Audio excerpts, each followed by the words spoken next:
যত বড় কঠিন রোগ হোক না কেন, যদি এই ছোট্ট দোয়াটা 7 বার পাঠ করতে পারেন, আল্লাহ পাক অবশ্যই তাকে পরিপূর্ণ সুস্থ করবে। যদি তার হায়াত থাকে, মৃত্যুর সময় যদি না এসে থাকে, তাহলে আল্লাহ অবশ্যই এই দোয়ার বরকতে তাকে সুস্থ করবে। নবীজি সাল্লাল্লাহু আলাইহি ওয়াসাল্লাম নিজে যখন কোনো অসুস্থ ব্যক্তির খবর পেতেন, তিনি ছুটে চলে যেতেন এবং এই দোয়াটা পাঠ করতেন।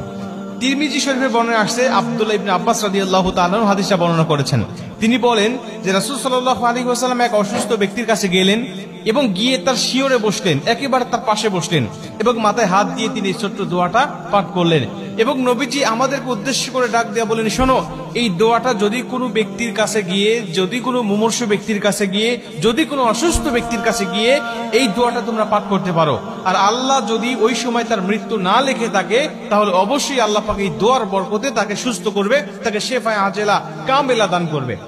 আম্মা জান আয়েশা রাদিয়াল্লাহু তাআলা তিনি বলেন যে নবীজি যখন কোথাও কারো অসুস্থের খবর পেতেন, তিনি আর ঘরে থাকতেন না, ছুটে চলে যেতেন।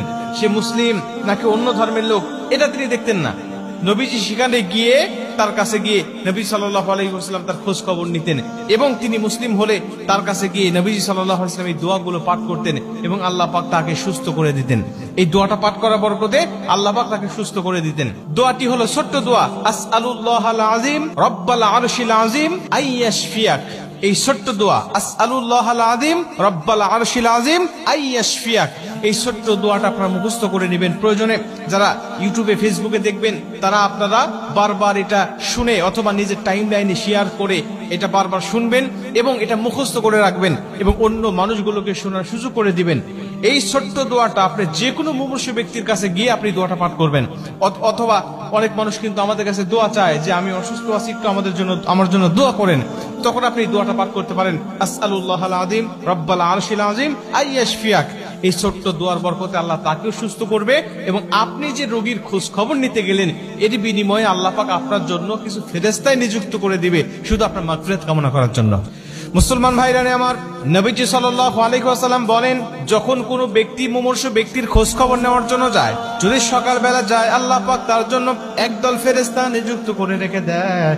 ওই ফেরেশতারা সন্ধ্যা পর্যন্ত তার জন্য মাগফিরাত কামনা করতে থাকে এবং ওই ব্যক্তি যদি সন্ধ্যার সময় তাকে দেখতে যায়, কোনো মুমূর্ষু ব্যক্তিকে দেখতে যায়, আল্লাহ পাক আরেক দল ফেরেশতা তার জন্য নিযুক্ত করে দেয়। ফজর অবধি পর্যন্ত আল্লাহ রব্বুল আলামিনের কাছে ওই ফেরেশতারা ওই বান্দার জন্য আল্লাহ রব্বুল আলামিনের কাছে মাগফিরাত কামনা করতে থাকে। আপনি তার খোঁজ খবর নিতে গেলেন, সে অসুস্থ ব্যক্তির এই খোঁজ খবর নিতে যাওয়ার কারণে আল্লাহ আপনার জন্য ফেরেশতা নিযুক্ত করে দিচ্ছে, আপনার জন্য মাগফিরাত